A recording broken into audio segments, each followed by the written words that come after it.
Jedes Ding kommuniziert. Mit allem anderen. Sobald du das erkennst und Schuld, Scham, was auch immer überwindest, gehört es dir. Energie beginnt dir zu dienen.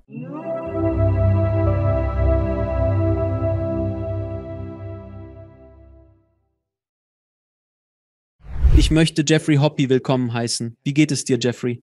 Mir geht es heute Morgen gut. Wie geht es Ihnen? Mir geht's sehr gut, mein Freund. Danke, dass du in der Show bist. Ich freue mich auf unser Gespräch. Du machst faszinierende Arbeit, mein Herr. In deiner Karriere hast du Spannendes erlebt und führst ein außergewöhnlich interessantes Leben. Es ist sehr interessant und interessant ist ein interessantes Wort, aber ja, all das ist irgendwie zufällig passiert. Aber meine Frau Linda und ich machen das seit 22 Jahren, sind um die Welt gereist und waren, Mensch, ich glaube, in 38 Ländern. Jetzt betreiben wir ein Rückzugszentrum auf Hawaiis großer Insel. Also, das ist schon das Leben. Manchmal verrückt, aber zweifellos lebenswert. Also, wie gestaltete sich ihr Leben, bevor sie mit dem Channeling begonnen haben? Und dieses Wahnsinnige, es hat sie einfach so überkommen, denn soweit ich verstanden habe, waren sie auf einem Weg. Sie waren finanziell erfolgreich, die Karriere im Aufwind, alles lief gut. Und dann wurde ihre Welt auf den Kopf gestellt. Boom. Ja, also ich werde mich kurz fassen. Als ich noch sehr jung war, hatte ich stets dieses Gefühl, diese unerschütterliche Gewissheit. Ich hatte engelsgleiche Spielgefährten und solche Dinge, aber das wurde beiseite geschoben und später im Leben. Ich trat der Armee bei, was eine sehr gute Erfahrung war. Bei der NASA wurde ich eingesetzt und arbeitete. Ich war technischer Redakteur, was sich als gute Grundlage für meine spätere Karriere erwies. Später im Leben gründete ich eine Firma für Luftfahrt-Telekommunikation. Praktisch das, was man heute als Internet im Flugzeug kennt.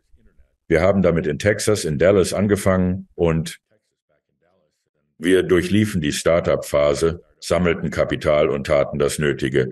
Jetzt ist es ein börsennotiertes Unternehmen und in vielen Flugzeugen präsent. Meine Frau und ich lebten ziemlich normal. Wir arbeiteten hart. Habe ich mehrere Firmen gegründet. Ja, ich war eine Zeit im Marketingberatungsbereich aktiv und dann eines Nachts auf dem Rückflug von einer Geschäftsreise. Ich war halb am Schlafen, mein Kopf am Fenster, als ich eine Stimme hörte. Sie sagte, ich bin Tobias. Ich bin hier, um mit dir zu arbeiten. Ich schüttelte den Kopf, blickte umher und öffnete die Augen. Aber niemand war neben mir. Oh Mann. Okay, na gut. Ich schloss die Augen, er kam zurück. Ich bin Tobias. Wir müssen reden. Und er sprach, meine Güte, sicher eine Stunde. Und es war faszinierend. Hat mir den Verstand geblasen. Ich denke die ganze Zeit darüber nach, dass alles, was passiert ist, wie ein klarer Traum war. Und ich denke ständig, ich arbeite zu hart. Ich hatte die Fluggesellschaft. Ich hatte meine Marketingfirma, während ich ein bisschen durchdrehe. Aber was er sagte, war unglaublich. Sie wissen, ich machte einen Sprung nach vorn, das eine zog das andere nach sich und er begleitete mich durch ein Jahr meines spirituellen Grundtrainings. Ich habe es niemandem gesagt, nicht mal meiner Frau Linda. Jede Nacht auf der Heimfahrt im Auto kam er dazu und wir redeten und im Grunde, er lehrte mich zu fühlen, Energien zu spüren, über den Verstand hinauszugehen und mich den Sinnen zu öffnen. Es war faszinierend. Manchmal war ich so wütend auf ihn, dass ich ihm sagte, er solle fernbleiben. Doch dann gab es diese unglaublichen Momente. Schließlich vertraute ich mich meiner Frau an. Wie ist es gelaufen? Wie ist es gelaufen? Also, das war Tobias, den ich kanalisierte und ich wusste es anfangs nicht. Ich musste es später herausfinden. Aber er war in den apokryphen Büchern der Bibel im Buch Tobit oder Tobias. Und so war er lebte um 500 vor Christus. Eine echte Persönlichkeit, sehr jüdisch, sehr fromm. Eines Tages kam ich nach Hause und musste es Linda erzählen. Sie spürte, dass etwas passierte. Mir geht es einfach nicht ganz richtig in letzter Zeit. Sie spürt, dass etwas los ist. Also kam ich heim und sagte, Linda, setz dich bitte. Und ich sagte, ich muss dir von einem Freund erzählen. Nun, der Ausdruck in ihrem Gesicht war, wir waren über 20 Jahre verheiratet.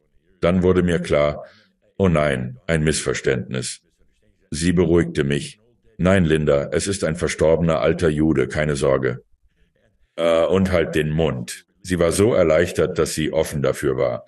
Sie weiß, dass ich mit Tobias sprechen möchte. Ich sagte, ich weiß nicht, wie ich das machen soll. Hier drinnen klappt es, aber draußen keine Ahnung. Ein paar Tage später saßen wir zusammen und ich öffnete meinen ersten Kanal. Tobias kam durch und seine Stimme klang rau und furchtbar. Diese Energie in Worte fassen zu müssen, es wirkte so grob. Aber Linda liebte es und von da an ging es weiter. Mach weiter. Ein paar Jahre später machte ich immer noch die Luftfahrtarbeit. Ein paar Jahre später, obwohl ich Mitbegründer des Unternehmens war, wurde ich gefeuert, was wahrscheinlich das Beste war, was mir je passiert ist. Und bei dem einfach die Seele baumeln lassen. Hier ist eine schöne Ranch in Colorado. Ich lasse es mir gut gehen. Und schon am nächsten Tag klingelte das Telefon ständig. Leute fragten, hey, bietet ihr Workshops an? Wir hatten nur eine kleine Webseite eingerichtet. Wir hatten nicht darüber nachgedacht, aber könnten es versuchen, dachten wir. Also nahm das Leben seinen Lauf. Als das für dich herauskam, wann bist du sozusagen aus dem spirituellen Schrank gekommen? Denn du warst ja eigentlich ganz normal. Du baust dein Leben auf, machst dich bereit, legst Geld auf die Bank, erwirbst eine schöne Immobilie. Du lebst quasi den amerikanischen Traum. Plötzlich musst du dich damit auseinandersetzen und deinen Freunden, Familie und anderen erklären, dass du nun ein Medium bist. Etwas, das vor 20 Jahren oder je nachdem, wie lange du es schon praktizierst, undenkbar war. Nicht das Coolste auf der Welt, um genau zu sein, oder? Ja, das war interessant. In Colorado ist es viel weiterläufiger als zu der Zeit, als wir in Texas lebten, wie du weißt. Es ist der Bibelgürtel. Doch hier waren die Leute relativ aufgeschlossen. Eine gute Freundin, Psychologin, kam zu mir. Wir erzählten, was los war, und sie fragte, ob ich mit ihr und einigen ihrer schwierigen Fälle arbeiten würde. Tobias in ihre früheren Leben zurückgehen zu lassen oder was auch immer. Das habe ich mit ihr gemacht. Jeden Samstag, fast ein Jahr lang. Es war wirklich gutes Training, bevor ich öffentlich gechannelt habe. Es half mir, in eine Person hineinzufühlen, mich für Tobias zu öffnen, ihn wirken zu lassen und dann eine kurze Pause zu haben, bevor die nächste Person dran war. Und es war tatsächlich unglaubliches Training, aber einige unserer Freunde haben uns komisch angesehen und sie sind jetzt keine Freunde mehr. Wir stammen aus Wisconsin und die meisten unserer Leute sind noch dort. Weißt du, es ist seltsam, wir reden offen über unsere Tätigkeiten. Doch sie verstehen es nicht. Es ist, als ob sie die Worte nicht mal hören. Sie sind also nicht dagegen, aber sie hören nicht zu. Sie hören weg, sobald diese Worte fallen. Ich glaube, sie denken noch, ich sei in der Luftfahrt, weil es für sie bequem ist, so zu denken. Aber ja, es war wirklich eine Erfahrung. Unser Leben auf den Kopf gestellt, ja, sehr schnell. Wir haben begonnen, sofort loszureisen, und wir sind intensiv gereist. Von etwa 2002 bis etwa 2017, 2018. Wir haben, würde ich sagen, fast 3,2 Millionen Kilometer zurückgelegt, um die Welt gereist und Workshops von Ägypten bis zu Korea, Brasilien, durch Europa. Es war faszinierend, aber irgendwann waren wir erschöpft und sagten schließlich, lass uns. Etwas ausgebrannt, ich wollte es gerade sagen. Wir waren es. 3 Wochen unterwegs, dann eine Woche in Colorado, und es ging immer so weiter. Es war faszinierend, aber es war ermüdend. Und schließlich, lass uns schauen, ob wir einen Ort auf Hawaii finden können, ein Rückzugszentrum, und die Leute zu uns kommen lassen, was wir auch taten. 2017 den Ort gefunden, aber es war anstrengend. Es war unglaublich, denn kurz darauf traf uns natürlich Covid und wir waren perfekt aufgestellt. Wir haben hier in Colorado ein wirklich schönes Tonstudio. Unten in der Stadt haben wir das Tonstudio und das Rückzugszentrum auf Hawaii. Wir waren perfekt eingerichtet. Ich meine, wir mussten nicht mehr reisen. Und wenn ich nie wieder das Innere eines Flugzeugs sehe, werde ich ein glücklicher Mann sein. Genau. Also, du hast zuerst Tobias gechannelt und jetzt channelst du Saint-Germain. Ja, genau. Es ist Saint-Germain, aber er nennt sich Adamus Saint-Germain oder korrekt ausgesprochen Automas Saint-Germain, die französische Aussprache.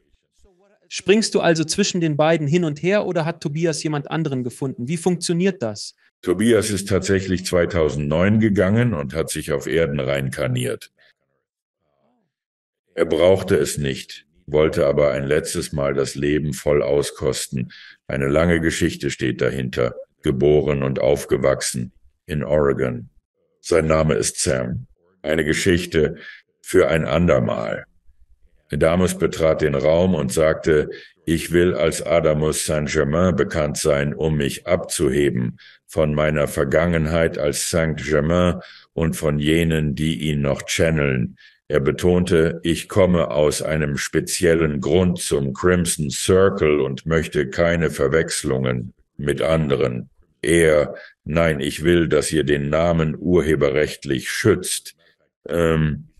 Ich möchte nicht, dass jemand anderes behauptet, Adamus zu channeln.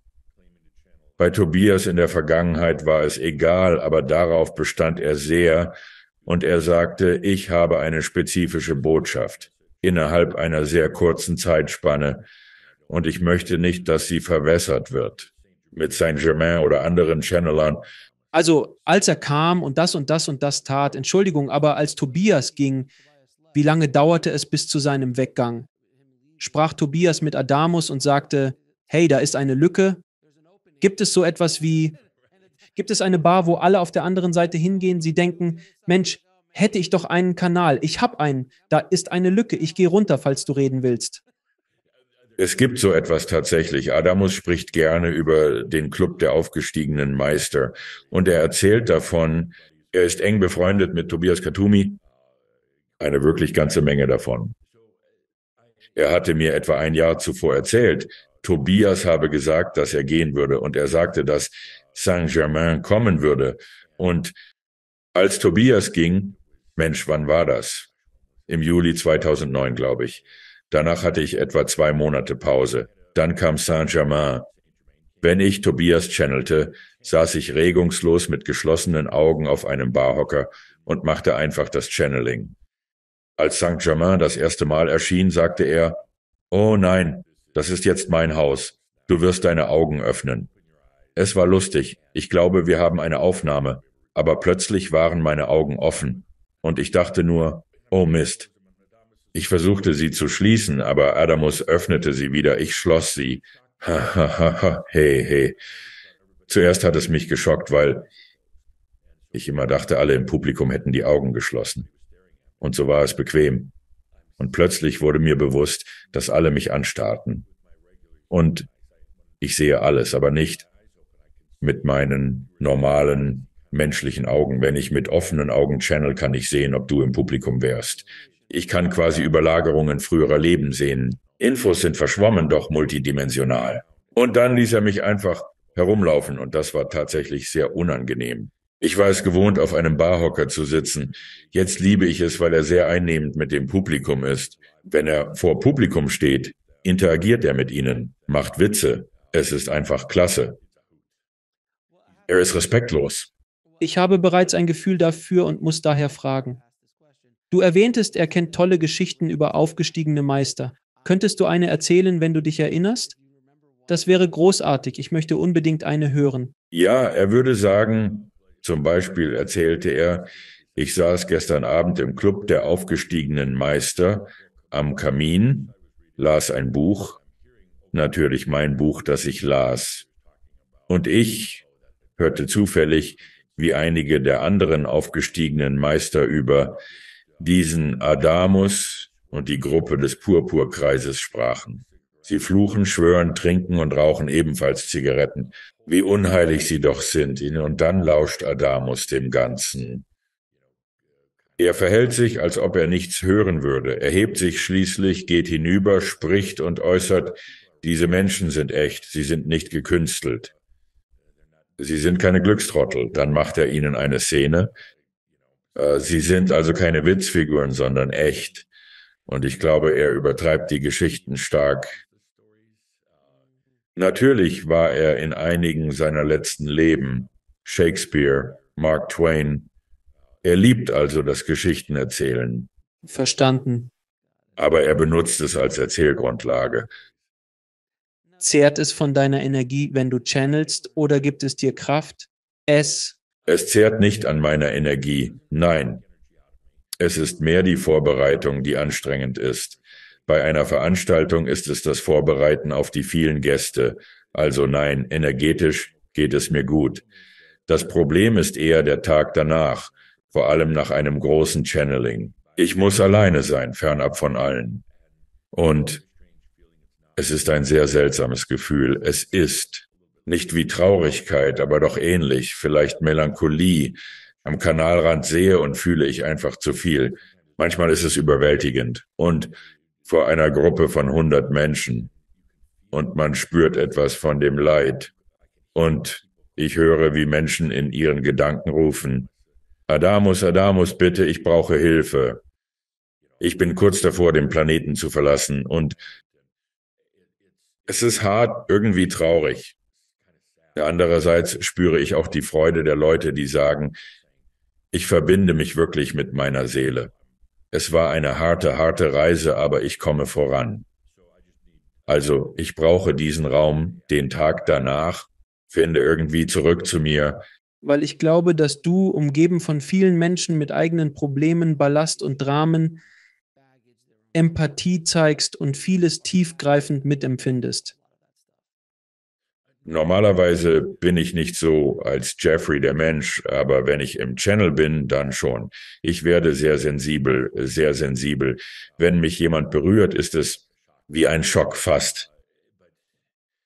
Ich bin mir der Raumenergie der Menschen und Einzelpersonen sehr bewusst. Und das wirklich Coole ist, dass wir einen Workshop veranstalten und er trägt einen Namen wie in der Anmut bleiben. Jedes Mal, wenn wir das machen, ist es anders, denn Adamus passt es an die jeweilige Gruppe an. Wir könnten 2 Workshops hintereinander machen, die fast komplett verschieden sind. Jetzt weiß ich, wir werden in diesem Gespräch nicht channeln, aber kann man Adamus Fragen stellen, damit er vielleicht einige beantwortet, oder hat er Botschaften für dieses Publikum? Frag ihn nicht, ob er etwas zu sagen hat, sonst kommen wir hier nie raus. Ich nenne das den indirekten Kanal, weil ich mir seiner Anwesenheit bewusst bin, aber nicht im Kanalzustand bin. Ich bin mir dessen bewusst, also kann ich sagen, ja, okay, das sagt Adamus. Wenn ich im reinen Kanalzustand bin, trete ich beiseite und Adamus kommt herein, aber ja, der Adamus.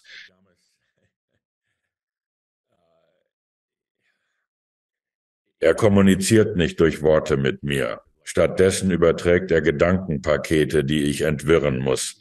Doch er vermittelt 2 klare Botschaften an die Menschen.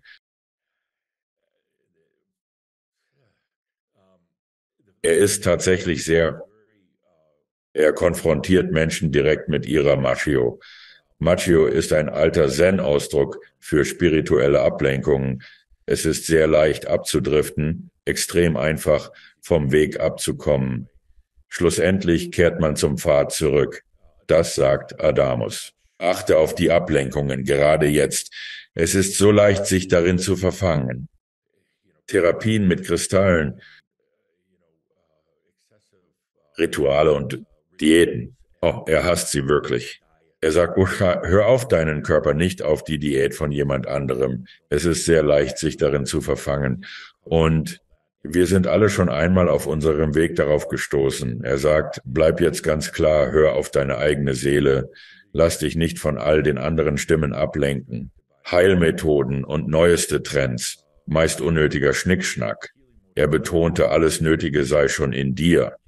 Ein Grund für sein aktuelles Insistieren ist, dass ein Ereignis steht Ende März an, am 22. Und er nennt es das Kreuz des Himmels. Und was das bedeutet ist, dass trotz allem, was in den Nachrichten steht, genügend Bewusstsein auf dem Planeten vorhanden ist, so dass buchstäblich eine Art Schleier, er nennt die Erde eine Dimension, also das hält sich ein wenig auf. Und die anderen Himmel, womit er benutzt dieses Wort, um Dimensionen zu bezeichnen, unsere Zugänglichkeit zu unserer Seele, kreuzen sich jetzt, schneiden sich Und er sagte, das ist größer als etwas, das wir im Leben oder über Generationen nie erlebt haben. Eine neue Öffnung. Viele sind sich dessen nicht bewusst, doch wenn du den Weg wählst und entscheidest, als verkörperter, verwirklichter Meister auf Erden zu bleiben, plötzlich hast du viel größeren Zugang zu deinen eigenen anderen Reichen, deinen eigenen anderen Himmeln. Und weil genügend Bewusstsein dies zulässt, kann es jedoch auch überwältigend sein, dass du plötzlich diese enorme Zufuhr hast von dein Seelenlicht in dein Leben bringen, bei Ungleichgewicht, bei Versuchen, es für Machtmanipulation oder Ego zu nutzen, tritt es dir in den Hintern. Seine Worte, nicht meine, aber es ist wahr, es tritt wirklich. Also sei vorsichtig. Wir sprechen darüber im Crimson Circle. Tatsächlich werden wir an diesem Datum auf Hawaii sein. Wir werden ein weltweiter Webcast. Es ist ein außerordentlich besonderes Ereignis und wir haben alle Dinge wie die harmonische Konvergenz und das Jahr 2000 Problem und all das erlebt. Er betont, dass es weit mehr als das umfasst. An diesem Tag wird nichts Außergewöhnliches passieren. Bekannt weltweit, in Nachrichten oder anderswo. Doch er sagte, beobachte, was danach geschieht. Es wird unglaublich sein. Nun sprechen so viele Menschen über spirituelles Erwachen. Was ist Adamos Definition von spirituellem Erwachen, damit die Leute es verstehen? Ja, also nehmen wir mal eine ganz normale Person, nennen wir sie Barbara. Barbara lebt ihr Leben, geht zur Uni, zieht Kinder groß, heiratet und lässt sich wahrscheinlich scheiden. Leben einfach meistern. Vielleicht besuchte sie die Kirche oder auch nicht, ist irrelevant, da spirituelles Erwachen unabhängig von Religion ist. Und dann eines Tages, bam, geschieht etwas und das. Es ist ein Autounfall. Es könnte auch etwas sein, das in einem sehr klaren Traum passiert. Es könnte sein, dass sie ist fast am Ende ihrer Kräfte und spürt plötzlich, wie ein Engel sie heimsucht. Dies nennen wir den Moment des spirituellen Erwachens. Es geschieht, weil es in einer Ebene des Menschen liegt. Sie sagen, es reicht. Nicht mehr diese Zyklen von Leben zu leben. Nicht mehr nur im Massenbewusstsein sein. Nicht mehr schlafen. Also Dinge ordnen sich tatsächlich schon vor diesem spezifischen Ereignis. Und plötzlich befinden sie sich in einer spirituellen Erweckung. Wie ich sagte, hat nichts mit Religion zu tun. Und du befindest dich in einer Euphorie, in einem wahren Glückszustand. Dieses Gefühl kann von etwa 90 Tagen bis zu einem Jahr anhalten. Und plötzlich erscheint dir alles im Leben in einem anderen Licht. Und es ist herrlich. Doch dann folgt der schwierige Teil, der eigentliche Grund für den Crimson Circle. Sie hat einen langen Weg vor sich. Barbara hat einen langen Weg vom Erwachen bis zur verkörperten Verwirklichung oder Erleuchtung. Hier treten Ablenkungen auf. Hier zeigt sich das Machio und hier wird's schwierig, denn du wirst von innen nach außen gekehrt. Alles, was du über dich zu wissen glaubtest, erkennst du nun. Du hast es nie wirklich gewusst. Hier erlebst du die dunkle Nacht der Seele, nicht nur einmal, sondern oft. Und hier erscheint, was wir den Drachen nennen. Der Drache ist in Wahrheit die Essenz deiner Seele. Doch für den Menschen zeigt er sich als Drache, weil er dich scheinbar in Stücke reißt. Im Crimson Circle begleiten wir Menschen nach dem Erwachen. Wir befassen uns nicht mit der Zeit davor oder dem Erwachen selbst. Doch sobald du diesen Pfad betrittst, mein Leben hat sich verändert. Nordschösche, ich habe jetzt meinen Job verloren, ebenso meine Freunde. Jakit, ich bin völlig allein. Ich habe keine Ahnung, was vor sich geht, aber ich spüre etwas in mir. Genau hier setzen wir an, um zu führen und zu zeigen, hey, du bist nicht verrückt. Hör auf dich selbst. Hör auf dein Herz, auf deine Seele. Alles ist genau da. Es ist nicht irgendwo da oben. Und du wirst schwere Zeiten durchmachen. Und du wirst Engel zu Besuch bekommen. Aber verstehe, diese Engel sind nur du aus deiner Zukunft. Die kommen, um dir zu versichern, dass alles gut wird. Und es gibt solche Erfüllung und Freude beim Arbeiten mit Menschen hierbei. Und Ich war kein erleuchtetes Wesen, als ich damit anfing, also hatte ich nicht gleich alle Antworten. Ich durchlebe das auch. Es war phänomenal und gerade die Einsichten und das Kommende zu erkennen heißt, alles, was du bist und deine ganze Umwelt zu akzeptieren. Es war eine phänomenale Reise. Schließlich erreicht Barbara den Punkt, nicht mehr zu kämpfen, nicht mehr zu ringen.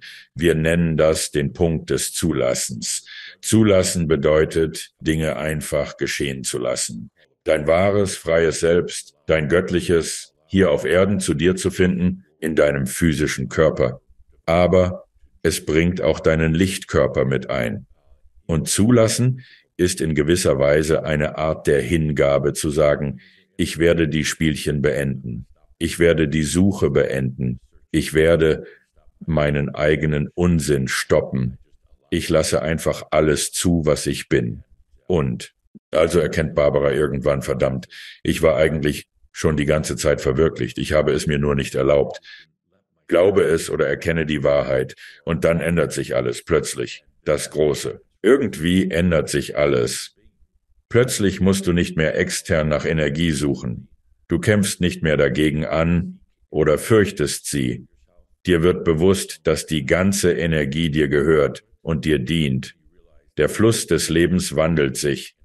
Statt gegen den Strom zu schwimmen, fließt er nun mit dir. Anstatt um Energie in Form von Reichtum, Gesundheit oder Ähnlichem zu ringen, anstatt gegen den Strom zu kämpfen, erkennst du, das ist meine Energie. Sie fließt jetzt zu mir und dient mir. Dann treten Synchronizitäten in deinem Leben auf. Alles fügt sich zusammen. Du musst zwar mit Menschen und dem Massenbewusstsein interagieren, aber als du selbst bist, ist Fülle kein Thema mehr für dich. Oder du suchst nicht mehr nach Antworten. Du versuchst nicht mehr herauszufinden, wer du bist. Es ist alles schon da. Also, was unterscheidet das, was du erklärt hast, von einem aufgestiegenen Meister? Aufgestiegener Meister, man muss sterben. Musst jetzt gehen? Nun, während sie auf Erden wandeln, befinden sie sich dann in diesem Zustand, die Jesusse, die Yoganandas, die Buddhas dieser Welt, Persönlichkeiten wie der Maharaji, die auf Erden wandeln und wirken. Es gibt viele aufgestiegene Meister, die hier sind, die aufgestiegen sind, während sie auf dieser Ebene verweilen und dann letztendlich sterben. Man wird ein aufgestiegener Meister durch den Tod, aber während ihrer Zeit auf der Erde gibt es einen Moment, in dem Jesus erreichte keine Aufstieg oder Selbstverwirklichung, bis er etwa 30, 31, 32 Jahre alt war, als er herauskam und begann zu tun, was er tat. Du weißt, was ich meine? Buddha hat laut den Geschichten von Sarata eine Weile gebraucht, bevor er herauskam, aber als er es dann tat, war er für den Großteil seines Lebens erleuchtet. Was ist das also genau? Aber was passiert im Allgemeinen bei der Erleuchtung? Sie bleiben nicht lange, da sie merken, dass das Leben auf dem Planeten hart ist. Du hast kein Karma mehr und erkennst, dass du nicht hier bist, um die Welt zu retten, was viele New Age-Anhänger schwer akzeptieren. Sie streben danach, die Welt zu retten. Doch du verstehst, dass echtes Mitgefühl nicht bedeutet, andere verändern zu wollen. Die meisten aufgestiegenen Meister blieben nur für Tage oder Wochen oder Monate. Du erreichst diesen Punkt und das ist wirklich hart, wo du plötzlich das Gefühl hast, ich möchte eigentlich nicht mehr bleiben. Ich habe alles getan, was ich konnte. Ich liebe den Planeten, aber ich gehe. Normalerweise gehen sie nach ein paar Monaten. Katumi blieb etwa 20 Jahre und einige der von dir erwähnten blieben eine Weile, weil es hart ist und du merkst, dass deine Reise endet. Adama meint, es sind ungefähr im Club der aufgestiegenen Meister gibt es etwa 11.321 Mitglieder, nicht viel gemessen an der Gesamtbevölkerung. Milliarden von Menschen, die gekommen sind. Und wenn man alle Inkarnationen bedenkt, sagte er, sind es nicht viele, aber die Zahl wächst schnell. Auf der Erde gibt es knapp unter 20.000 Wesen, die er als inkarnierte Meister bezeichnen würde. Das heißt, sie sind noch im physischen Körper auf dem Planeten und nehmen am Alltagsleben teil. Aber diese Zahl war vor nur 30 Jahren tatsächlich nur im Bereich von ein paar tausend. In den letzten Jahren ist sie deutlich gewachsen. Es gibt jetzt viel mehr inkarnierte Meister. Also lassen Sie mich fragen, oder Adamus, was glauben Sie passiert gerade? Was passiert gerade auf der Welt? Die Welt scheint auf dem Kopf zu stehen. Es gibt viele Herausforderungen für uns als Gesellschaft. Pandemien, Umweltkrisen, Wirtschaftsprobleme, Kriege. All diese Dinge, sie scheinen alle gleichzeitig zu wirbeln. Und es trifft jeden wie ein Vorschlaghammer. Und es ist so, dass es scheint zu sein, etwas ist passiert. Das ist seine Sichtweise. Was geschieht mit der Menschheit und wohin glaubt er, dass dies führt? Denn es findet eine spirituelle Erweckung statt, die es in dieser Intensität in meinem Leben und ich nehme an, auch in deinem, noch nicht gegeben hat. Es gibt Gespräche wie dieses hier. Vor 10 Jahren fand diese Unterhaltung nicht statt. Einfach nicht. Nein, es gibt eine größere Erweckung. Adams sagte, der Planet erlebe die größte Erweckung aller Zeiten. Das bedeutet ein gesteigertes Bewusstsein auf dem Planeten und führt uns zum sogenannten Himmelskreuz, wodurch du nun besseren Zugang zu deiner Göttlichkeit und Energie erhältst. Was gerade passiert, sozusagen als Überblick, ist, dass wir in die Ära der neuen menschlichen Spezies auf dem Planeten eintreten. Wir haben diese alte Adam-Catman-Vorlage für die menschliche Spezies, unsere alte Biologie, und die verändert sich gerade rapide. Also wir erneuern buchstäblich die DNA, gestalten die Menschheit buchstäblich neu. Und insbesondere in den nächsten 30 Jahren wirst du sehen, dass sie sich durch Augmentation, durch Technologie so stark verändern wird. Er spricht von der Singularität, die, wie er sagt, wir für etwa 2050 anpeilen. Singularität bedeutet, dass man es nicht mehr aufzeichnen kann, die Veränderungen, die im menschlichen Genom, im menschlichen Gehirn und überall sonst stattfinden. Wir sind auf einer großen Kurve, genau wie diese, die im Jahr 2050 diesen Punkt erreicht. Es kann sich nicht mehr krümmen, also bildet es buchstäblich eine Schleife und wechselt in eine andere Dimension. Genau das passiert gerade mit der menschlichen Spezies. Wird neu gestaltet. Und einige betrachten es aus technologischer Sicht. Die Möglichkeit, Implantate zu haben. Ich meine, es geschieht bereits. Oh nein, wir sind wohl noch Jahre davon entfernt. Es gibt zwar Implantate, aber so wie Matrix-artige Implantate, bei denen du kannst Kung Fu downloaden. Könnte sein. Wir werden sehen. Wir erleben es noch in unserem Leben. Nanotechnologie und andere Entwicklungen sind im Anmarsch. Sie sind auf dem Weg und befinden sich auf der Forschungs- und Entwicklungswerkbank, wo manche bereits realisiert werden. Und er sagte, das wird einfach weiter und weiter zunehmen. Und ich weiß nicht, ob dir Moores Gesetz ein Begriff ist. Es verdoppelt sich einfach überall alle paar Jahre. Doch nun beschleunigt sich dieser Prozess sogar noch. Ja, das sind seine Worte. Es wird sich fortsetzen. Nun, wir werden erleben, wie sich das Leben vor unseren Augen verändert, und es wird in vielerlei Hinsicht wunderbar sein, was wir mit dem Körper machen können, um ihn zu verjüngen. Aber es wird auch schwierig sein, denn es gibt alte Mächte auf dem Planeten, die versuchen, sich festzuklammern. Sie wollen keinen Wandel sehen, weil sie ihre Machtbasis verlieren. Ob es nun ein Land ist oder Einzelpersonen, spielt keine Rolle, aber grundsätzlich ist auf diesem Planeten kein Platz mehr für Macht. Macht ist eine Illusion. Macht entsteht, wenn du denkst, dass die Energie außerhalb von dir liegt. Du musst sie von irgendwo anders herbekommen. Und dieses Bewusstsein muss sich ändern. Und es ändert sich. Aber diejenigen, die an der Macht festhalten wollen, werden sich mit Händen und Füßen wehren. Sie werden sich an alles klammern, was sie können. Und deshalb siehst du gerade jetzt die Polarisierung in der Gesellschaft. Diejenigen, die im Alten verharren wollen, und diejenigen, die vorwärts streben. Doch Adamus hat gesagt, es gibt kein Zurück, und genau das versichert er mir gerade. Wir gehen nicht zurück. Es geht nur vorwärts, aber es wird Gegenwehr geben. Schreie, genau das geschieht jetzt überall auf der Welt. Es gibt so viele Dinge, die ans Licht kommen, die für Jahrzehnte im Dunkeln lagen. Und jetzt werden diese Dinge öffentlich ausgesprochen, öffentlich getan. In meinem Leben habe ich so etwas noch nie gesehen. Man hat von solchen Dingen gehört, aber so öffentlich hat man es noch nie erlebt, nicht wahr? und es kommt einfach und ich denke nur, was ist das? Es geschieht etwas und soweit ich verstehe, werden diese Dinge angesprochen, weil Licht darauf geworfen werden muss. Das ist richtig. Es muss ans Licht, um gereinigt zu werden, denn Verborgenes kann nicht gesäubert werden.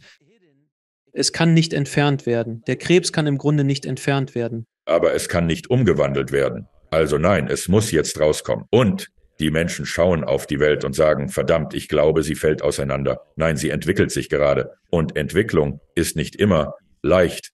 Manchmal ist sie ziemlich schmerzhaft. Geburt ist nicht leicht. Nein, sie ist, ich weiß nicht. Frag meine Frau, jede, die geboren hat, kein Vergnügen. Kein vergnüglicher Vorgang. Vorher lustig, danach auch nur der Prozess selbst weniger. Nicht wirklich.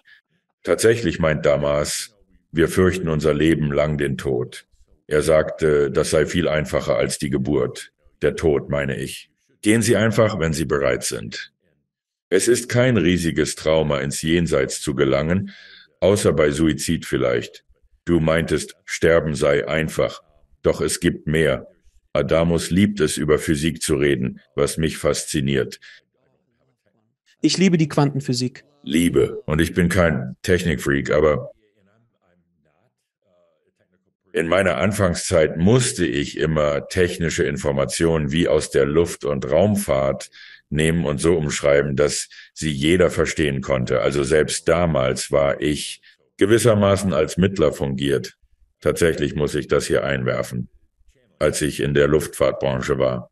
Meine Kumpels und ich entwickelten Technologien für zwischen einem Flugzeug und dem Boden zu kommunizieren. Wir waren das erste Unternehmen, das das Funkspektrum wiederverwenden konnte, ohne dass es sich selbst störte mit denselben Frequenzen, die ohne gegenseitige Beeinflussung nutzbar waren. Es wäre, als könnten in einem Hotelzimmer mehrere Gäste gleichzeitig übernachten, ohne sich zu sehen. Aber wie dem auch sei, ich habe 3 Patente im Bereich multidimensionale Telekommunikation erhalten. Also, ich weiß nicht. Es steht in den Patenten. Und ich dachte, mein Gott, das hat viel mit meiner aktuellen Arbeit zu tun. So sage ich bin der einzige Channeler weltweit, der Patente hat. Über multidimensionale Beziehungen, was irgendwie mit deinem Tun zu tun hatte. Aber ja, ich verstehe. Das Patentamt erteilte dir kein Patent darauf, was du machst.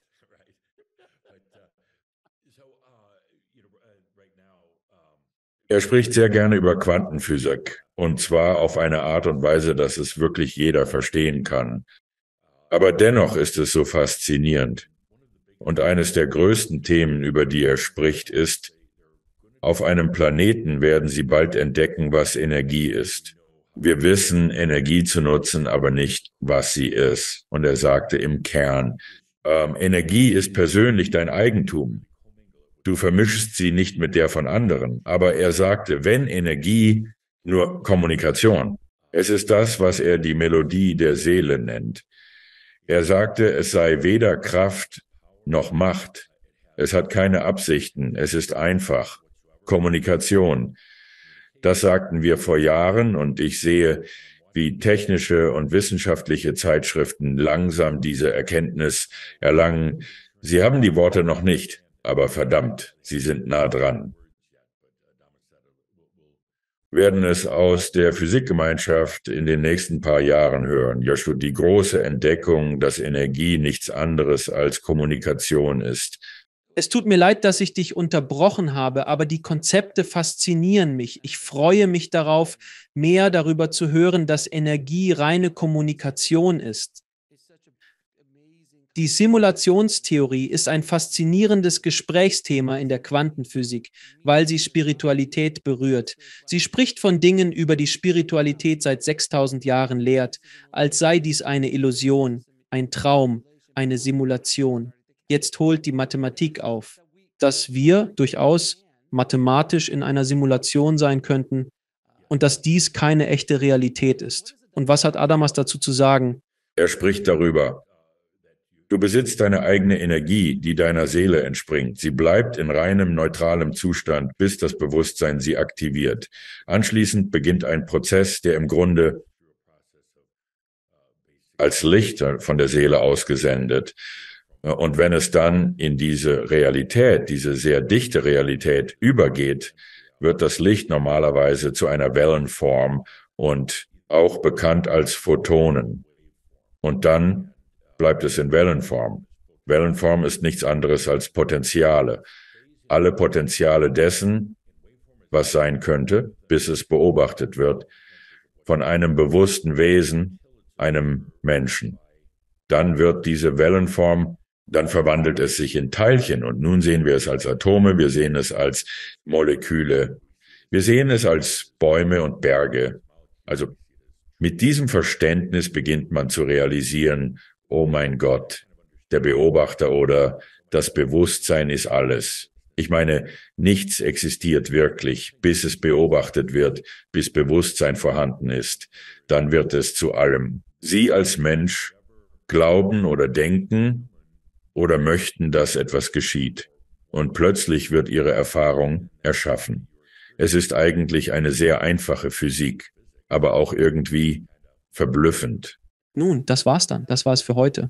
In meinem laienhaften Verständnis der Quantenphysik gab es ein Experiment, das genau das veranschaulichte, was Sie gerade sagten.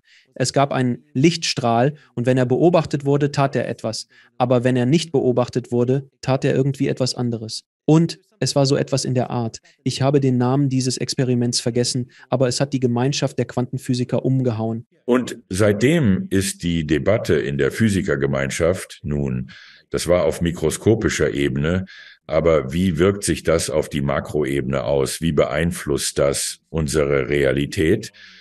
Und Einstein war entschieden dagegen, aber dennoch faszinierte es ihn. Das existiert bereits seit einiger Zeit und ist nicht neu. Doch neu für mich ist Adams Aussage, dass wir jetzt erkennen, Energie sei Kommunikation. Alles kommuniziert mit allem anderen. Sobald du erkennst, dass es dir gehört und du Schuld, Scham und dergleichen überwunden hast. Energie beginnt, dir zu dienen und plötzlich wandelt sich dein Leben grundlegend, statt Energie zu suchen. Er sagt nebenbei, der größte Quatsch in der New Age-Bewegung sei das einheitliche Energiefeld, in das wir alle eintappen sollen. Das sei absoluter Unsinn. Deine Energie gehört dir und sie wird dir dienen, sobald du dich selbst liebst und akzeptierst. Und dann fließt es plötzlich Synchronizitäten, Magie, das Wort, das er mir entgegengeschleudert hat. Plötzlich kehrt Magie in dein Leben zurück. Aber du musst verstehen, dass es deine Energie ist und du ihrer würdig bist. Und die meisten Menschen würden das Ganze zunächst gar nicht glauben. Und selbst die spirituellen Menschen müssen erst noch fühlen, dass sie es wert sind. Und genau da kommt der Drache ins Spiel und zeigt dir, dass du es bist. Warum fühlen wir uns oft unwürdig, eine innere Kraft zu besitzen? Dieses Gefühl scheint das größte Hindernis für eine spirituelle Erweckung oder Erleuchtung zu sein. Das Empfinden, es nicht zu verdienen. Diese Ansicht habe ich von vielen Personen vernommen, mit denen ich gesprochen habe, insbesondere von Channelern und Medien, die sich mit besonderen Fähigkeiten fragen, warum ich? In unseren Köpfen herrscht der Gedanke vor, dass wir es nicht wert sind, dieser Ereignisse, dieses Wissens, dieser Stärke oder dieses Bewusstseins. Warum ist das so? Denn wir glauben zunehmend, dass eine ursprüngliche Sünde ist, zu denken, wir waren engelgleiche Wesen und machten irgendwo einen Fehler. Das ist unsere Strafe. Ja, wir sitzen hier auf dem Planeten fest, die Kirche hat das verstärkt und so weiter und wir häufen all dieses Karma an über viele Leben hinweg, welches Karma, genau das, Machio. Du brauchst nichts zu sühnen. Du musst lediglich erkennen, dass ich genau der bin, der ich zu sein vorgebe. Auf diese Weise errichten wir Schicht um Schicht. Dieser Schuld und Scham, all der schlechten Dinge, die wir getan haben. Und darüber hinaus ist gerade jetzt jede vergangene Leben und theoretisch auch zukünftige Leben gerade aktiv. Nur weil du in einem früheren Leben gestorben bist, lebt dieses Leben jetzt. Und es ist auch. Jedes vergangene Leben durchlebt nun seine Erkenntnis. Das ist nötig, denn reine Erkenntnis erfordert mehr als nur dein jetziges Ich. Es braucht all deine vergangenen Existenzen. Sie erleben ihre Geschehnisse erneut. Im Kern überprüfen du und deine früheren Leben die Filme eures Daseins, all die Fehler, die ich begangen habe. Und dann, anstatt das zu verwandeln oder darüber hinaus zu gehen, lastet es schwerer als je zuvor. Und das ist der schwierige Teil der Erkenntnis. Alles, was du unterdrückt, versteckt hast und wofür du dich schuldig fühlst, muss ans Licht. Es soll dein Leben nicht elend machen, sondern dir helfen, es loszulassen. Und plötzlich siehst du, es gibt keinen Grund, sich schuldig oder beschämt zu fühlen. Nichts davon. Du hast die Wahl. Du schleppst es entweder weiter mit dir herum, Leben für Leben, oder du lässt es jetzt los. Und in dem Moment, in dem du es loslässt, erkennst du, okay, ich habe etwas getan. Wie Adama sagt, dein Verstand erinnert sich nicht wirklich an das Geschehene. Du denkst, du erinnerst dich, doch das ist nicht die Wahrheit. Sobald du es zulässt, dass dies an die Oberfläche kommt und es loslässt, wird es sofort zu Weisheit. Diese Weisheit steht dir dann als Mensch zur Verfügung, um genutzt zu werden, solange du auf der Erde bist.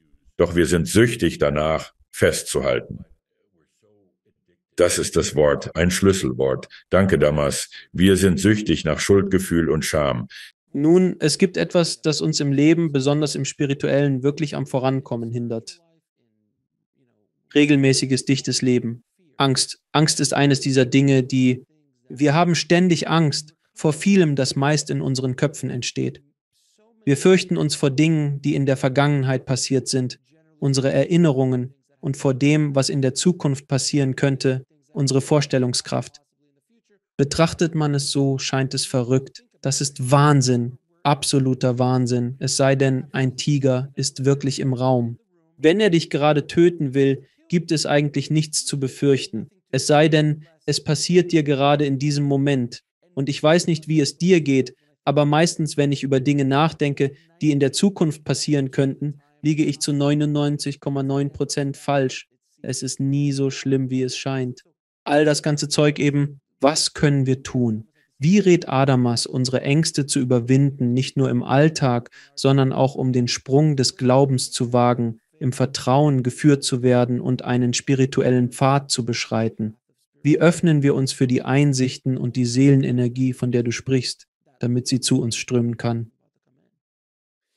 Übrigens, der Tiger im Raum ist nur eine Illusion, schrecklicher als die Hölle. Deine Augen sehen einen Tiger, der Zähne zeigt und zum Sprung ansetzt. Doch wenn du tief einatmest und dir sagst, es ist nur meine Energie, eine Illusion, dann kann das helfen, auch wenn es hart ist. Um gut zu sein, weißt du? Ich muss sagen, ich bin noch nicht auf diesem Niveau, besonders mit dem Tiger im Raum. Ich werde wahrscheinlich mir in die Hosen machen und wegrennen, mein Herr. Also bin ich noch nicht so weit involviert. Aber ich verstehe, was Sie meinen. Sie haben recht. Bei uns da oben in den Bergen Colorados sind Pumas heimisch und sie streifen, besonders im Winter, gerne in der Gegend umher. Und es ist wirklich so, oh mein Gott, wird ein Puma mich heute fressen? Nein, nicht heute. Also Angst, sie betrifft jene auf dem spirituellen Weg. Ich spreche nicht zu allen, aber für die, die diesen Pfad beschreiten, ist die größte Furcht oft die eigene innere Kraft, was du zu leisten imstande bist. Viele zeigten in früheren oder diesem Leben Machtmissbrauch, egal ob als religiöse oder Wirtschaftsführer oder Krieger.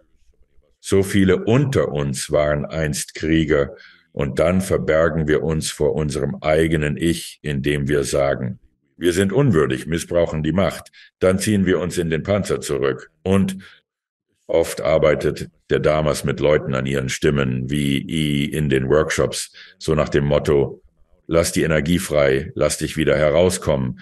Aber ich glaube, die größte Angst ist die Macht, zu was man fähig ist. Doch man kommt zu der Erkenntnis, gerade in der Erkenntnis, es gibt keine Macht und du wirst weder dich selbst noch jemand anderen missbrauchen. Du bist zu entwickelt und weise dafür. Es ist die Fähigkeit, nicht mehr deine Kraft zu fürchten. Wir haben ein wenig über Reinkarnation und frühere Leben und solche Dinge gesprochen. Warum entscheiden wir uns dazu, immer wieder zu reinkarnieren? Meiner Auffassung nach, und bitte lasst Adamas mich korrigieren oder nicht, ist das Konzept von Karma über die Jahre etwas verzerrt worden, wo es früher eine Strafe war. Meiner Auffassung nach ist es eine Wahl. Wir haben alle die freie Wahl. Und wenn wir etwas Schlechtes tun oder etwas, das in irgendeiner Weise Form oder Gestalt negativ ist, in einem Leben, in diesem Leben, dann denkt man sich, weißt du was, ich möchte das wirklich bereinigen, ich möchte das ausgleichen.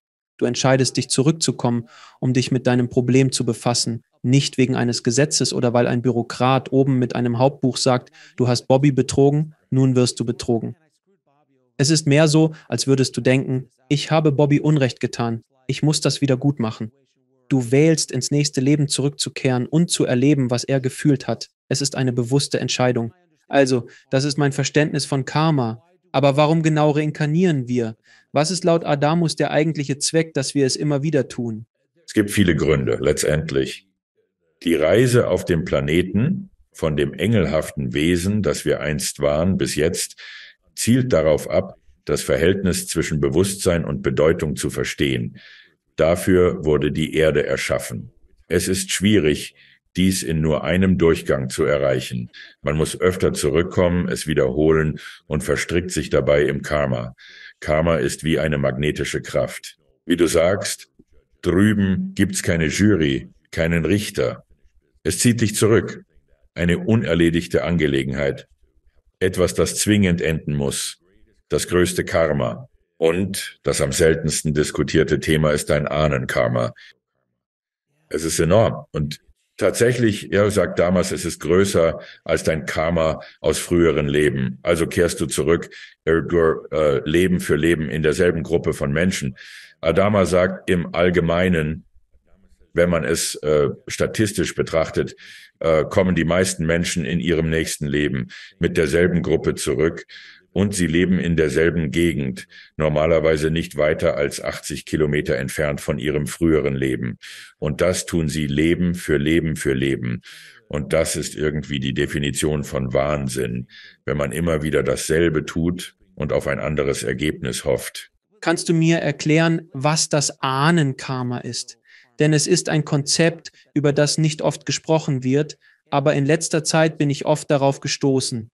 Es ist wirklich eine faszinierende Idee und ein interessantes Konzept, denn es scheint, dass es geht um Ahnen, zu denen du eine Verbindung hast. Als Beispiel, ein Maya-Krieger wurde von einer Pyramide gestoßen und du leidest heute unter Höhenangst. Ja, das ist wahr. Solche Phänomene lassen dich fragen, warum? Warum also entscheidest du dich, in einen Körper zurückzukehren, der ein Karma trägt, das scheinbar nicht direkt mit dir verbunden ist? Ich denke, es ist einfach und bequem. Du kehrst zu denselben Familienmitgliedern zurück. Und du kennst die Abstammungslinie. Du warst selbst der Urgroßvater. Daher kehrst du zurück, weil du mit der DNA vertraut bist. Du kennst die Akteure und im Allgemeinen hast du Karma mit diesen Akteuren entwickelt. Deshalb musst du zurückkommen und versuchen, die Dinge zu bereinigen. Aber Adama behauptet, dass die meisten Ehen tatsächlich auf Karma basieren und nicht auf wahrer Liebe. Und wenn du jemanden triffst und dich auf den ersten Blick verliebst, machst du eine besondere Erfahrung. Er sagt, ja, du erinnerst dich dann nur daran, wer die Person ist und tauchst direkt wieder ins Karma mit ihr ein, weil es unerledigte Dinge gibt. Es wird inzestuös mit deiner biologischen Familie. Eine magnetische Verbindung hält euch zusammen und bringt euch Leben für Leben zurück. Sehr oft in einer Familie, sagen wir, der Opa stirbt und dann einen Monat später kommt ein neugeborenes Baby. Es ist wahrscheinlich der Opa, wenn Opa. Opa wartet manchmal eine Weile, aber es ist einfach, es ist bequem, da ist Karma. Und manchmal sind wir uns unserer Entscheidungen einfach sehr unbewusst. Und es ist auch schwer, denn wenn du diese Ahnenbindung verlässt, ihre Geister rufen nach dir, sie verlangen deine Rückkehr. Wie konntest du die Familie verlassen? Die Seelengruppe, wenn man so will, ist einfach ein anderer Ausdruck dafür. Ja, Seelengruppe. Aber du spürst das Zurückziehen, weil du die Verbindung, die Kette, die uns alle so lange zusammengehalten hat, durchtrennen wirst. Das ist wirklich sehr schwer. Nun, wie sind wir eigentlich genau in diese Gruppe hineingeraten? Gibt es drüben eine Bar? Wir treffen uns, sagen, okay, wir waren noch nie unten, Leute, jetzt gehen wir alle runter, los geht's. Einiges davon basierte ursprünglich auf den Engelfamilien, denen wir angehörten. Vor der Erde gab es 144.000 Engelfamilien, aus denen wir kamen. Also oft, als wir zuerst zu inkarnieren begannen. Du hast dich mit denen aus deiner Engelfamilie gut verstanden. Und dann beginnst du, Bindungen zu entwickeln. Du hast Bindungen der Liebe, du hast zusammengearbeitet oder Dinge erreicht. Und dann haben sich daraus diese Ahnenketten entwickelt. Du hast die Stammbäume schon gesehen. Es ist wie, oh mein Gott, das ist alles Karma. Für den unerweckten Menschen ist das der einfachste Weg. Warum sollte ich eine fremde Familie wählen, die ich nie sah, am anderen Ende der Welt? Ich kehre zu meiner Alten zurück. Die kenne ich. Was passiert also, wenn eine dieser Seelen erleuchtet wird und zu einem aufgestiegenen Meister wird? Verändert alles für diese Ahneneinheit, denn sie können es spüren, auf einer gewissen Ebene durchbricht es die Kette. Sie sprechen von einer Familie mit Alkoholproblem. Wenn der Opa Alkoholiker war, der Vater, jetzt die Kinder, und sie geben es weiter. Jemand muss diese Kette durchbrechen und sagen, nicht mehr. Wir werden das nicht länger tolerieren. Es ist dasselbe mit deiner Ahnenfamilie. Ich werde diese Spielchen nicht länger weder mit dir noch mit mir selbst spielen. Ich befreie mich und werde ein Beispiel setzen, damit auch du die Möglichkeit hast, dich irgendwann zu befreien. Du kannst ein souveränes Wesen sein. Wir müssen dieses Familiendrama nicht ewig weiterführen. Wir sind abhängig und zu karmischen Idioten geworden. Hör auf damit. Doch es gibt den Wunsch, dass du bei ihnen in der Klapsmühle bist. Also, das ist es klingt beinahe danach. Ja, es erinnert an eine echte Familie, weil solche Dinge in Familien geschehen. Ich spreche von biologisch. Ja, biologische Familie. Die so? Nein. Geteiltes Leid ist halbes Leid. Du kommst hier nicht weg. Aber selbst auf Seelenebene passiert das. Es klingt sehr humanistisch, was die Emotionen angeht, die hier auftreten. Ich stelle mir vor, dass man, wenn man eine Seele auf der anderen Seite ist, nicht dieselben menschlichen Emotionen in diesem Sinne hat. Nein, das ist echt menschliche Sache. Und die Seele begleitet, solange wie der Mensch es wünscht. Sie ist nicht hier, um vorzuschreiben, was du tust. Und das ist, wenn du hier unten bist. Ich spreche davon, wenn du hier unten und dann auf der anderen Seite bist. Gibt es einen Moment, wo die Seele sich wandelt, als ob sie entscheidet, weißt du was? Ich gehe woanders hin. Kenne die Seelengruppe von Jesus. Lassen wir es uns verstehen. Eine Persönlichkeit, die wir alle kennen. Jemand wie Jesus, der Erleuchtung erlangte und schließlich ein aufgestiegener Meister wurde. Was geschah mit seiner Anhängerschaft? Von all seinen Eltern, seinen Freunden, den anderen Menschen, die über so viele Leben hinweg um ihn herum waren? Nun, das ist eine lange Geschichte. Aber kurz gesagt, Adama meint, dass Jeschua Jesus kein Seelenwesen war. Es war ein Kollektiv, bestand aus vielen hochrangigen Seelen der anderen Welt, die zur Erde kamen, um andere zu versammeln, um die Samen der Göttlichkeit zu säen, die dann 2000 Jahre später geerntet werden sollten. Er sagt, steigst du in höhere Sphären auf, findest du nicht den wahren Jeschua. Du triffst auf das religiöse Konstrukt von Jesus, weil viele daran glauben. Aber es gibt keine einzelne Seele, die als Jesus bekannt war. Es war ein Kollektiv, ein energetisches Ensemble. Gemeinschaftsarbeit, Licht ins Dunkel bringen. Er hat einen Samen gepflanzt, der wir noch darüber sprachen. Wir sprechen immer noch. Ja.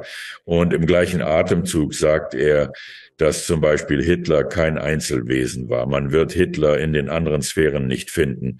Es war tatsächlich, sagt er, es war eine kollektive Bewusstseinheit der Juden.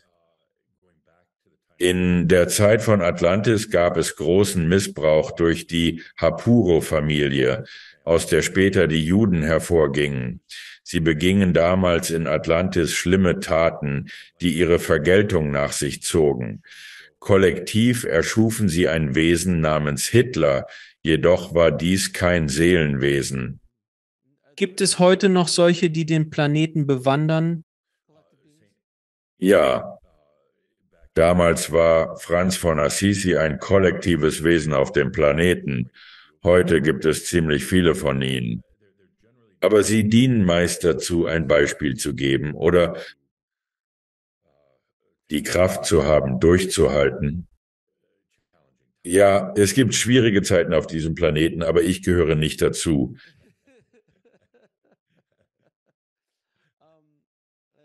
Ich kann stundenlang mit Ihnen, mein Herr, und ebenso mit Domus sprechen.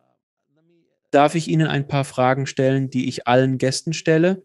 Was verstehen Sie unter einem guten Leben? Ein gutes Leben ist vollkommen. Erlauben bedeutet, alles zu akzeptieren, was zuerst über einen kommt, keine Schuld, keine Scham. Du erlaubst, akzeptierst und dann auch bei anderen. Du bist nicht hier, um die Welt zu ändern. Wir sind hier, um Licht für die zu bringen, die zu eigener Veränderung bereit sind. Wir sind nicht hier, um für eine Sache zu kämpfen. Echtes Mitgefühl bedeutet, einen Bettler an der Straßenecke zu sehen und anstatt Mitleid zu empfinden, zu denken, oh Mann, das ist wirklich stark. Du bist eine Manifestation deiner Seele, die auf der Erde als Mensch, als Bettler agiert. Sei der beste Bettler möglich. Und es ist manchmal schwer, dieses Maß an Mitgefühl aufzubringen. Siehst du ein krankes Kind oder siehst du eine misshandelte Frau? Es ist sehr schwierig, das einfach hinzunehmen. Aber du verstehst, das ist auf irgendeiner Ebene ihre Wahl für ihre Erfahrungen auf diesem Planeten auf irgendeiner Ebene. Und dann bringst du dieses Licht ohne Zwang, sagt bereit zu ändern, jederzeit möglich. Dieses Licht wird dir die Möglichkeiten aufzeigen, wie wenn man einen dunklen Raum erhält. Es ist, als könntest du nicht sehen, aber du hast andere Potenziale. Wenn du bereit bist, sind sie hier. Das ist der wahre Grund unserer Anwesenheit. Crimson Circle. Wir sind hier, um die Bank zu nutzen. Genieße den Tag mit einem Latte und einfach unser Licht leuchten lassen, ohne es der Welt aufzuzwingen, ohne eine Vorstellung davon, wie sie sein sollte. Einfach verkünden, das Licht ist da. Tu damit, was du willst. Genau das lehrte Jesus. Was ist deine Definition Gottes? Echt, schlicht und einfach. Nein, wirklich, wir sind alle Götter. Und sobald wir erkennen, dass auch ich Gott bin, eines der Bücher, die ich geschrieben habe, das sind die einzigen Worte im Buch. Es ist die erste Seite. Auch ich bin Gott. Du erkennst deine eigene Göttlichkeit, deine Souveränität. Du erkennst das. Das Ich bin, deines Selbst, das ich bin, das ist Gott. Und viele Menschen würden das so sehen, egoistischer oder anstößig zu sein. Und es ist keineswegs plötzlich zu dieser Akzeptanz gekommen und du erkennst, ich bin auch Gott. Ich bin der Geist. Und das sagte Jesus all die Jahre zuvor, ganz bestimmt, genau. Und was ist der eigentliche Sinn des Lebens? Es kommt darauf an. Es geht darum, die Beziehung des Bewusstseins wirklich zu verstehen. Das Symbol für Bewusstsein ist ein Kreis mit einem Punkt in der Mitte, der Zirkumpunkt. Es hat keine Energie, ist reines Bewusstsein. Aus Mitgefühl des Ich bin Bewusstseins existiere ich. Es schuf, was wir Energie nennen. Nun versuchen Bewusstsein und Energie herauszufinden, wie sie kooperieren. Aktuell gelingt das nicht. Sie sind separiert. Energie existiert außerhalb des Bewusstseins, doch sie arbeiten zusammen. Letztendlich geht es wirklich darum, Energie und Bewusstsein miteinander zu vereinen, in ein einziges Ding. Und das ist die ganze Reise hier auf Erden. Bevor wir auf der Erde waren, als engelhafte Wesen in anderen Sphären, ging es darum, Energie zu verstehen. Wir kamen auf den Planeten, um dies in einer verlangsamten, greifbaren und verdichteten Weise zu lernen. Es ermöglicht uns, hier auf dem Planeten tiefgehende Erfahrungen zu machen, anstatt es nur als ätherisches Phänomen in anderen Sphären zu erleben. Das ist unsere Aufgabe. Sobald du dein Bewusstsein verstehst, erkennst du, dass die Energie dir gehört. Bumm. Das ist es wirklich, der Mikrofonabwurf. Wo können sich die Leute näher über dich und deine Projekte informieren? crimsoncircle.com, Webseite crimsoncircle.com. Die meisten Inhalte unserer Bibliothek sind kostenlos. Es gibt einige Kurse und Workshops, aber wir führen diese monatlichen Webcast-Kanäle schon seit 2000, also Material für 22 Jahre, alles gratis. Gibt es eine Botschaft, die Adamas uns noch mitgeben möchte? Ja, das würde er, die Botschaft, mit der er anfing. Lass dich nicht ablenken. Am 22. März, bei der Kreuzung der Himmel, erlangst du leichteren Zugang zu deiner Göttlichkeit, klarere Sicht auf deine Energie. Doch bei Ablenkung, im Macho-Zustand, bei Machtstreben tritt es dich, mein Freund. Ich schätze es sehr, dass du in der Sendung warst. Es war ein Vergnügen, mit dir, Anadomis, zu sprechen, und ich freue mich darauf, dies mit meinem Publikum zu teilen. Danke, mein Freund, für all die Arbeit über die Jahre. Prima, danke für die Einladung. Es hat wirklich Spaß gemacht. Du hast tolle Energie. Danke fürs Zuschauen. Klicken Sie unten auf ein Video, um fortzufahren, und vergessen Sie nicht zu abonnieren.